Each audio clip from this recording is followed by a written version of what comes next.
perwakilan pembawa acara dari podcast Kelompok Hukum Lingkungan dari mahasiswa Universitas Pasundan Angkatan 2022 Prodi Ilmu Hukum. Sebelum itu nih, kita udah bersama Akang dan Teteh. Boleh nih perkenalan untuk Teh siapa dulu nih?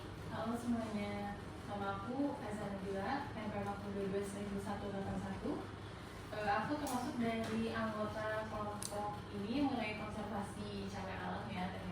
Iya, betul nih. Selanjutnya nih ada Kang siapa nih? Kang Raihan, halo semuanya, salam kenal, perkenalkan nama aku Raihan dengan nomor NPM 221000184, salam kenal semuanya. Selanjutnya nih ada Kang siapa nih Kang? Saya Kang Firdaus Lulus dengan NPM 12178. Oke nih, sedikit banget ya, kayaknya kurang satu. Nih satu lagi nih ada siapa ya Teh? Ada siapa ya Teh Azra?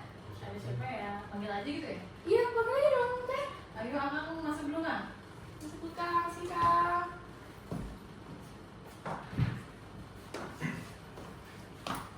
Halo, aku Haris Haunan, NPM 22115.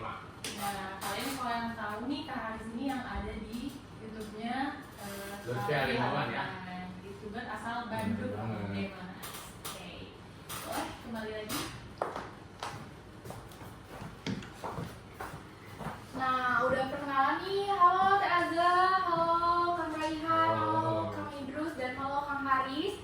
Itu semua anggota dari kelompok hukum lingkungan ini. Nah, sebelum itu nih saya akan menjelaskan sedikit kata pengantar untuk analisis mengenai cagar alam Kamojang dalam kawasan konservasi.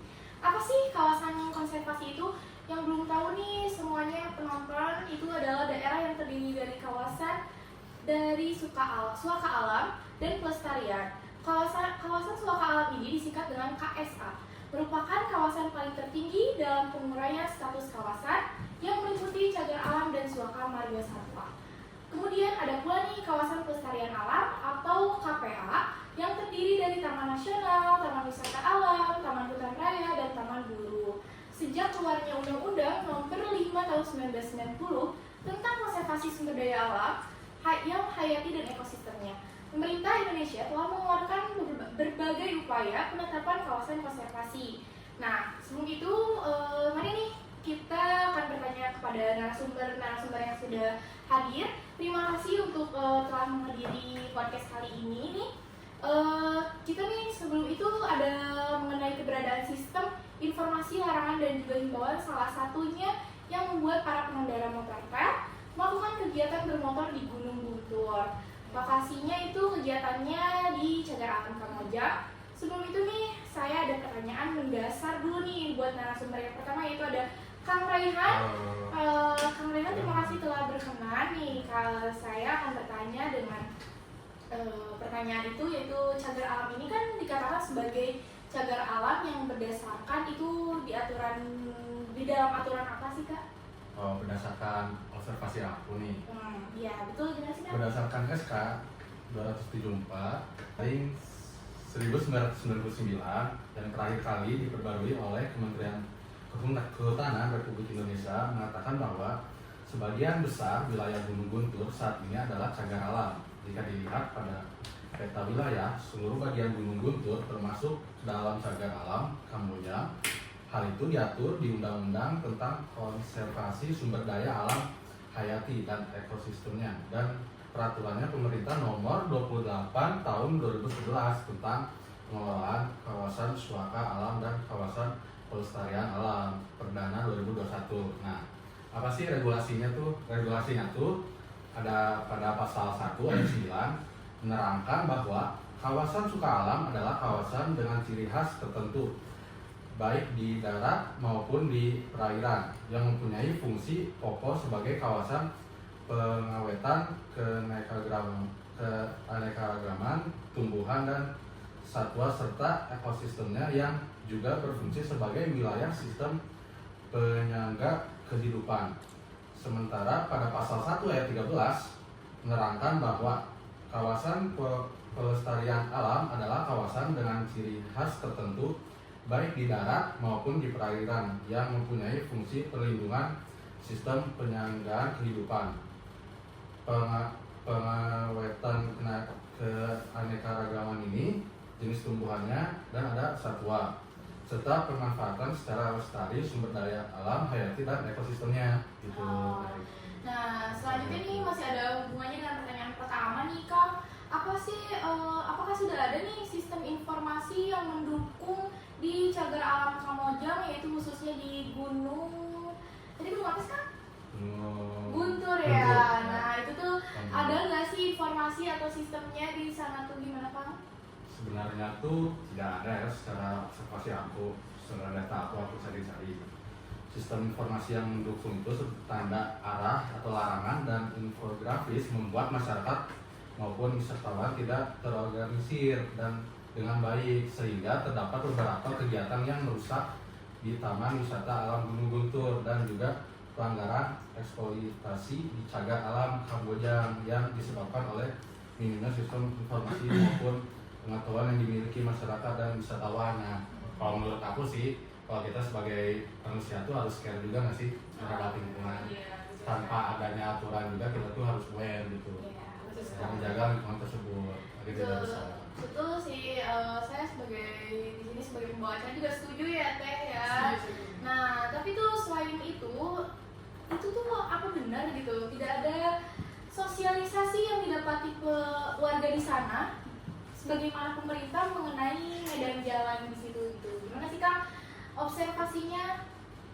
Benar sih, pada jalur menurut observasi aku tuh pada pos 1 menuju pos 3 wisatawan itu yang ingin berkemah perlu melewati medan berbatuan licin. Jalur tersebut memiliki kemiringan 45 derajat. Hal ini perlu dilakukan wisatawan secara hati-hati serta memiliki kesiapan mental dan fisik. Namun kembali lagi bahwasanya berdasarkan Peraturan Undang-Undang Nomor 68 Tahun 1998 Pasal 33 Ayat 3 menjelaskan kegiatan berwisata yang berpotensi merusak kawasan tidak diperbolehkan seperti halnya mendaki, sehingga kemungkinan dan alasan tersebut tidak ada tanda petunjuk arah yang jelas dan dijelaskan. Gitu sih.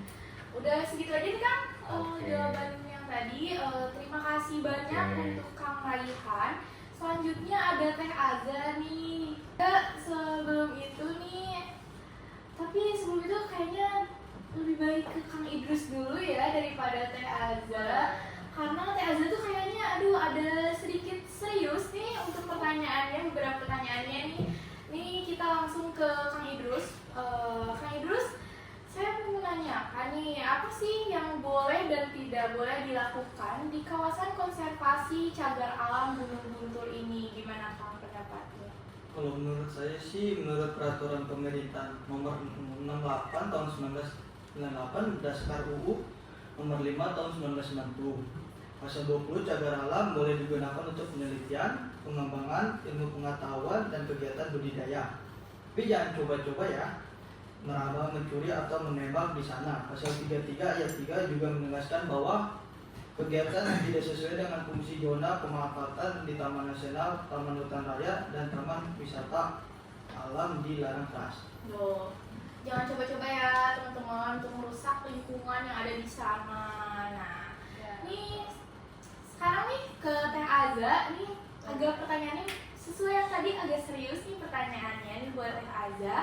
Nah, pertanyaannya tuh yang pertama tuh, apa benar Teh cagar alam di sana tuh kekurangan petunjuk arah jalan nih Teh? Gimana nih Teh, udah berdasarkan data-data dan observasi yang ada tuh gimana sih Teh? Seperti itu betul sekali ya, di sana tuh minim sekali mengenai petunjuk arah jalan dikarenakan ya karena kan itu di area tersebut itu diperuntukkan untuk yang ajang balap sepeda aja. Ternyata itu tuh bukan untuk seperti arah jalan pendaki atau apa segala macam, tapi justru untuk ajang balap sepeda gunung dan hanya terdapat di area jalur sepeda seperti itu. Jadi jalur lainnya tuh tidak ada satupun di sistem informasi yang jelasnya, sehingga si informasi kawasan wisata alam Gunung Guntur ini sebetulnya sulit dipahami oleh wisatawan yang berjalan kaki atau berkemah dan lain sebagainya. Jadi tidak ada sistem informasi yang mendukung seperti tanda arah, larangan, dan infografis, membuat masyarakat itu sebetulnya tidak terorganisir dengan baik. Oh, ini sesuai dengan tema tadi yang kita ambil ya, mengenai pengendara motor trail itu. Berarti itu melanggar ya Teh ya. Nah, selanjutnya nih Teh, ada pertanyaan yang kedua nih, apa benar nih Teh di sekitar ruang lingkup cagar alam itu terdapat tambang yang ilegal nih, pertambangan ilegal? Gimana sih Teh hasil observasinya? Mengenai tambang ilegal itu betul adanya ya, dan itu merupakan ya ilegal atau boleh lah ya. Jadi area penambangan itu tuh sebetulnya kawasan yang termasuk pada cagar alam ini sebetulnya tidak boleh ya tambang. Ini tuh cagar alam harus dijaga. Demikian itu mengkhawatirkan dapat menyebabkan bencana alam seperti longsor, banjir, apapun itu lahar dingin, karena sebetulnya gunung Guntur itu gunung berapi yang masih aktif, dan dari BMKG sendiri itu sudah ada himbauan bahwasanya ada kemungkinan gunung Guntur itu akan erupsi. Jadi himbauannya seperti itu. Jadi pada lokasi penambangan ini tidak ada informasi juga himbauan sampai larangan tidak ada. Jadi masyarakat itu tidak mengetahui ya mengenai lokasi tersebut kalau tempat penambangan itu merupakan cagar alam. Jadi apabila ada tempat penambangan tersebut itu dampaknya akan sangat berbahaya bagi lingkungan. Berarti sangat-sangat bahaya ya. Nah, pemerintah nih harusnya bersosialisasi lebih lanjut ya kepada masyarakat yang ada di sana. Nah, baik nih teman-teman semua, yang selanjutnya karena udah pertanyaan-pertanyaan tadi tuh udah disampaikan juga semuanya. Terima kasih nih kepada Teh Azal, kepada Kang Idrus, dan kepada Kang Malihan telah menyampaikan hasil observasi menurut data-data yang ada nih. Nah, selanjutnya nih pasti kalian juga menunggu kesimpulan dan saran apa sih yang kita ambil untuk teman-teman yang nonton di sana. Nah, selanjutnya akan disampaikan oleh Kang Haris nih. Kebetulan karena tempat duduknya ketersediaannya terbatas, mohon maaf untuk Kang Raihan agar berdiri dulu dan meninggalkan ruangan ini. Izin pamit ya semuanya. Kang Haris silakan. Nah, kita panggil nih Kang Haris Silakan, untuk Kang Haris. menyampaikan kesimpulan dan saran kepada teman-teman yang menonton. Oke, boleh silakan Kang duduk dulu. Nah, Kang Haris, apa sih kesimpulan yang didapat sama teman-teman kita ini? Jadi hasil yang didapat dari pengamatan bahwasanya Taman Wisata Alam Gunung Guntur belum memiliki sistem yang mendukung dan memenuhi standar Tuh, terus? yang dapat meningkatkan pemahaman masyarakat maupun wisatawan dalam mengetahui batasan aktivitas maupun informasi wilayah Taman Alam Gunung Guntur, Ya, betul sekali. yang dimana dalamnya masih terdapat ciri khas ekosistem yang harus dilindungi keberadaan dan perkembangannya agar berlangsung secara alami.